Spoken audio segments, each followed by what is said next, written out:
So the first thing this bike needed were a couple of new tyres. To be honest with you, the rear tyre was probably okay and would have passed its MOT, but I don't think it would have lasted another 1,000 miles, so I decided to do both tyres, and in the end, I think that was the right call. Getting the wheels off was a little bit of a pain. You do need some specialist tools. You need a 42mm socket for the rear, and you need a fairly large Allen key on the front wheel, which I was able to get an adapter set for my socket wrench, which I got off Amazon for fairly cheap.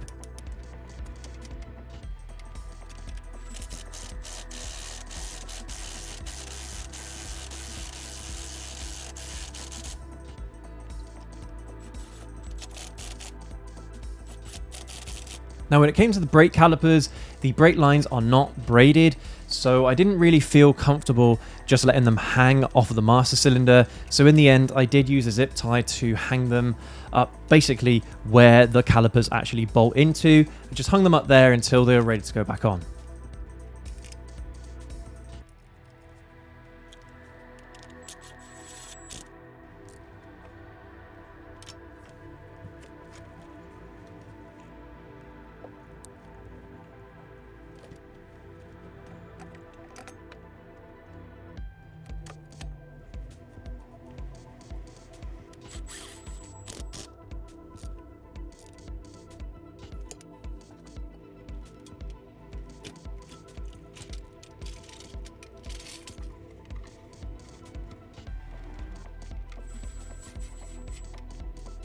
Now when it comes to reattaching the rear wheel, you are going to have to orientate some washers the correct way, otherwise you're not really going to get a proper fit.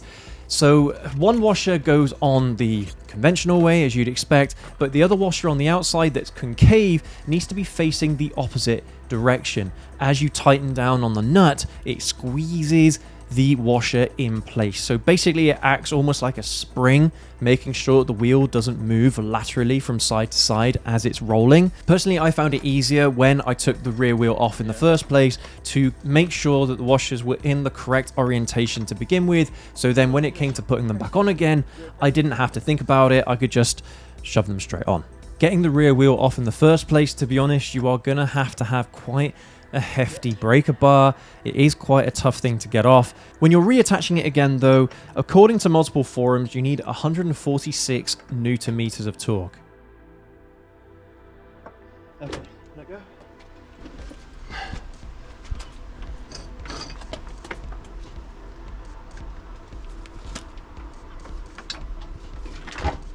You might feel the bike lifting, okay.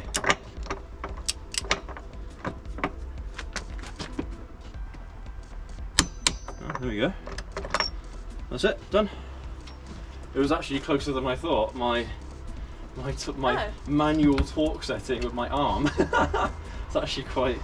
I bet that's giving you a boost of confidence, doesn't it? Don't forget, of course, to reattach the security clip and put a zip tie around it just to make sure that the nut isn't going to go anywhere.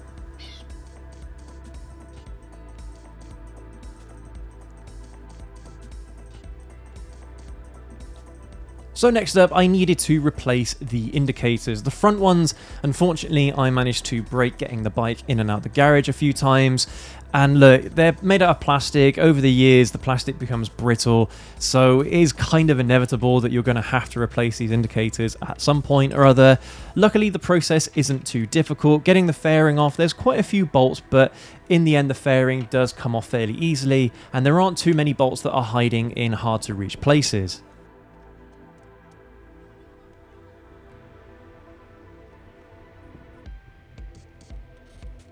At this point, I found out my indicators were flashing quite quickly, and this is one of two things. Either the voltage regulator is on its way out, or the bulbs that came with them are not the right ones for this bike.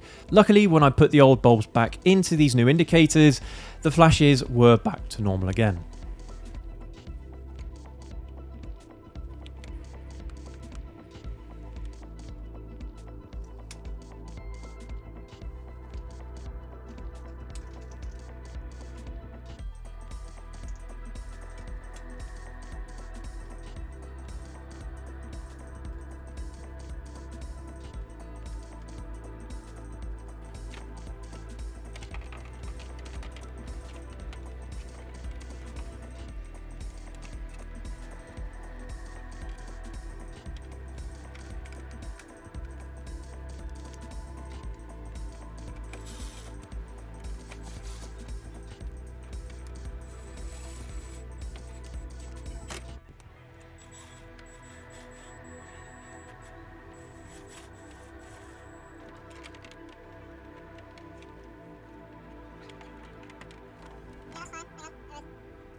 Now, strictly speaking, I didn't need to replace the rear indicators. I did buy a pack of 4 because one of the indicators that was replaced by the dealer that I bought this bike from wasn't the right size. One was much longer than the other, and I simply didn't like the look of it. So I decided to buy a 4-pack of indicators and replace all of them, but this ended up being a far bigger undertaking than I initially thought. I had to remove all of the rear fairing, I had to remove both the seats, I had to remove the rear brake light, and a previous owner at some point or other did a botch job and managed to put some filler in and around where the indicator cables come out. I don't know if it was to try and stop water from getting in there or something, I'm not sure, but it made it an absolute nightmare getting these old indicators off. But with a little bit of persistence, I managed to get them off and attach the new ones. I also found there was duct tape wrapped around the indicator wires. I don't know why this is the case. All the wires looked absolutely fine. They weren't frayed or anything like that. They looked in pretty good condition. So when I put in the new indicators, I removed all of the old tape and attached the wires properly. Now look, you guys, this isn't meant to be a guide or tutorial or anything like that. I'm not an official mechanic. I don't have any official training, but I like to learn new things. And for me, the best way to learn is through trial and error. And pretty much, yeah, sure, you make some mistakes along the way, but you're able to muddle your way through it. And in the end, you save yourself an absolute fortune in mechanics fees. And, well, you've learned something new. So for me, it's a win-win doing this kind of stuff.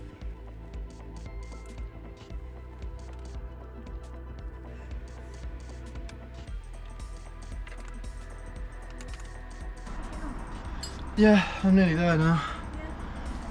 Yeah. I did have to take off both of these at the back because these ones that I bought are different. And it would have looked odd. This is what the other aftermarket one looked like, and that's what they look like. Yeah, on the bike, babe. Oh, on the sorry. bike. Yeah. Exactly. Yeah. It looks smart though. Yeah. They look good. Yeah, that'll work. That's for sure. I do have to take off the rear fairing though to get to the lights. That way's Really taking annoying. you so long. Yeah, unfortunately this end ended up being a far bigger undertaking than Yeah. I was expecting.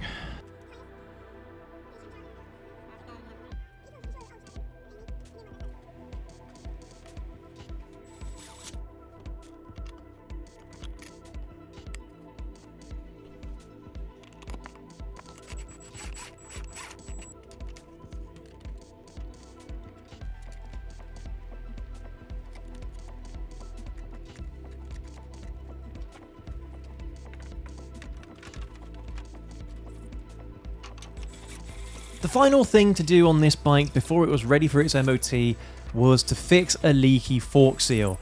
Now, fortunately, I'd actually found out that most of the time when it comes to fork seals, it's not actually the end of the world. A lot of the time, the seals themselves are absolutely fine, but there's some dirt or debris that's managed to get in between the seal and the chrome pipe, which basically creates a gap for the fluid to come out from.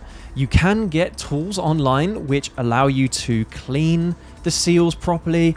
Now, at the time, I didn't actually have a tool like this, so I was able to use a 2-litre Coke bottle and just cut it into a hook shape, and that was thin enough to get inside the fork seal, enough for me to be able to turn it around. But it was in the middle of the night and I didn't really have time to film it. But fortunately or unfortunately, my Yamaha FZ6 also had a leaky fork seal. I did manage to buy one of these tools online and filmed the process. Basically, it is the exact same process between the two bikes. You just have to remove the top dust cover, then wrap the tool around the chrome pipe of the shock and then stick it into where the seal would be, then twist it around a good few times. Every time you take it out, clean it. I'm using isopropyl alcohol to clean around it. Probably not the best cleaner for this, but it does dry fairly quickly and it does a really good job of cleaning the oil off of the chrome pipe. Once you've gone around and cleaned it a few times, go ahead and pump the forks a couple of times. Then you'll know whether or not it's still leaking. If it is, give it another clean, go around it again a couple of times with the tool, and just keep repeating the process until you're seeing no more oil coming out of the seal. Then once it's done, go ahead and reattach the dust cover.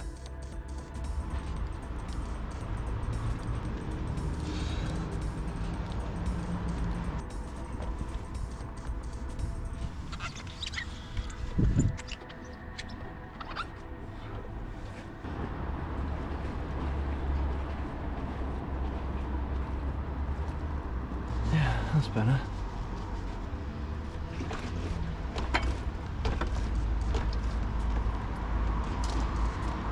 Yeah, that's clean now.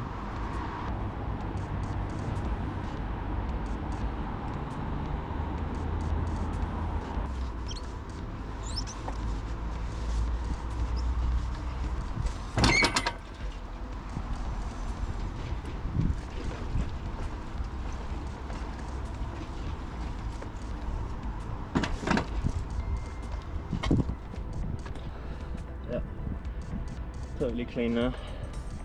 After putting the fairing back on, the bike looked $1 million. The new tyres looked amazing. The new indicators looked amazing. I couldn't wait to get this bike through its MOT and get back to riding it.